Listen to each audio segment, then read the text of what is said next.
In this segment, I'll be going over using rocks.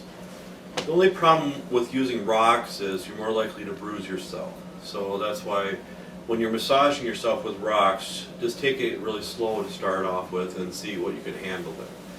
But you can see this is basically specially made, but again, I found it naturally. But it kind of compresses around the body really nice. But you might be able to find rocks like this, or even if you can't, you can just use regular rocks. But some people will use a little lotion again, a little bit easier to massage yourself. And if you're not really that strong with your hands and with your grip, that's why rocks work a lot better than for these areas. And you can even use rocks, and even the weight of it helps too. So you can just kind of roll it in like this with your rocks, or you can put it like at a different angle to get different areas.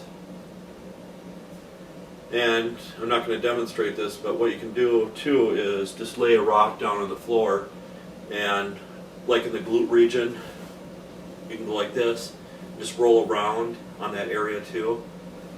Or like, let's say in the shoulder area, you could, let's say I'm laying down on the ground, we can just kind of roll back and forth, but just make sure it's not on the vertebrae, of course. Try not to have it on the scapula, the shoulder blade, some people call it. We're just going to kind of roll back and forth. What you can do too is just like even with this couch, it just rolls down a little bit each time, just to get each area that you need then. So again, that's one action. That's one option.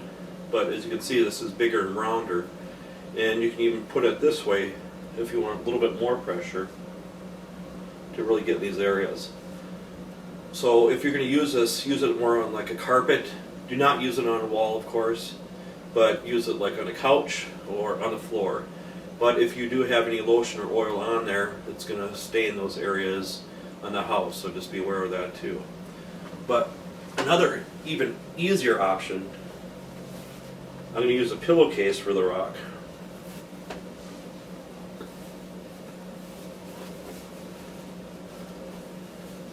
So I'm just going to locate it where I need to go.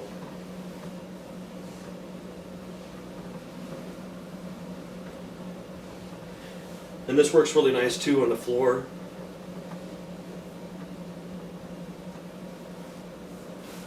So you can even go like this, as long as it's a bigger rock like this, it'll even feel like a little bit of a massage.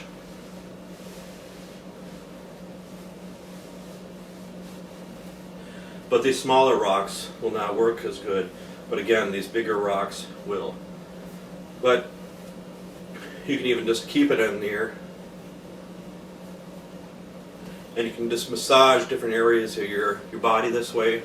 Or you can put it underneath, let's say, your hamstrings. You can just kind of roll back and forth. And you can kind of pull it up with this if you can't reach different areas too, of course. But again, you can have this on the floor, or you can have it on a couch or a chair like this. But just make sure it's a padded couch like this. Just make sure it's not a wooden chair at all.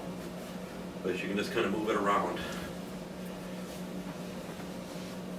And you can even kind of squeeze like this if you want to get more like your adductor region. And again, you can kind of roll areas, but be aware, don't drop these, of course. Just make sure you have a firm grip. But you can see here, you can get a lot of pressure for the pec area. You don't have to work as hard. That's what's so nice about these kind of tools. So all the techniques that we went over before, you can try using these kind of tools in and see how it works then for you.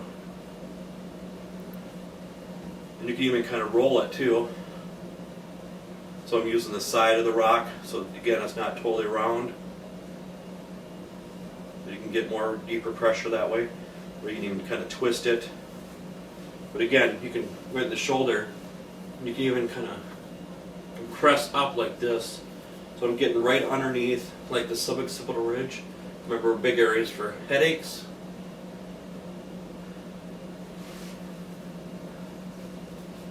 And just again, just hold it and kind of hook right underneath and keep just massaging.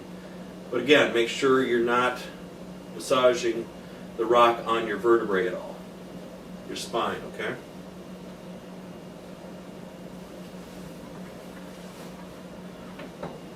But again, there's many different rocks you can use, and you can even kind of compress like this, and you can even massage even your foot.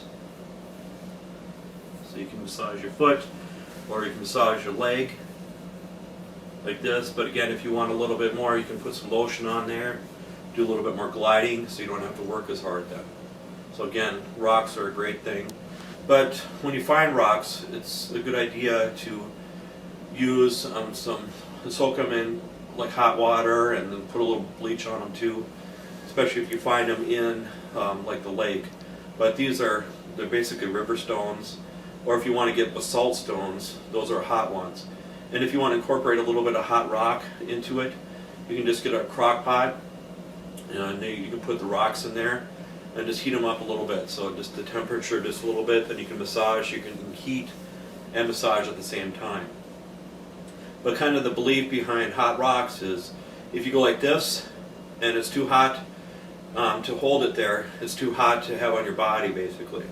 So just enough to hold on to, and then hold like this, and then you can just massage. And some people will get some kind of hot water and just put some rocks in there too, so you can heat them up that way. There's just different options if you want to do anything with hot rocks. But again, it's just 2 treatments in one then with the hot. And some people will use cold, but with the cold stones, what you can do is you can put them in the freezer, and then you can take them out. But with cold, never directly hold them on one area. You always want to keep moving it all the time when you're massaging. And then the belief behind ice massage, it's called, but you can use rocks for the same idea. You're going to keep massaging that area until you can't feel anything anymore. And once you can't feel anything anymore, don't massage that area anymore with the cold then. So again, you're just going to go a little bit until you can't feel anything, and then stop then for that, okay? And then you can use even rocks like this to even kind of press and hold.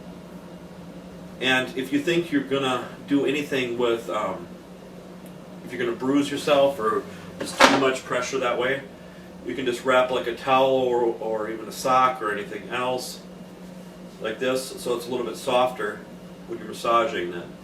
So it's not as hard for the person.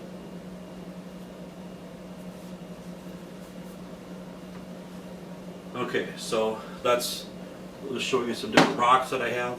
So this is even a long one, it's a little bit curved, so you can massage the body. So again, like this, like this. These ones that fit in your palm really nice. And then it's always a good idea to have one of these kind of boulders. But again, it's totally smooth. And ones that are polished, you'd think they'd glide even better, but they don't. So these are not polished, but it helps out so much for this. But they don't have to be perfectly round. So just try any different kind of things then for the rocks. So again, you can use them a little bit, heat them up a little bit, or have them a little bit cold. So it's called contrast method when you use hot and cold together. It helps a lot with the nerve problems. So like carpal tunnel problems, if you use hot for a little bit and then use some cold for a little bit, it really helps defer the nerve pain then.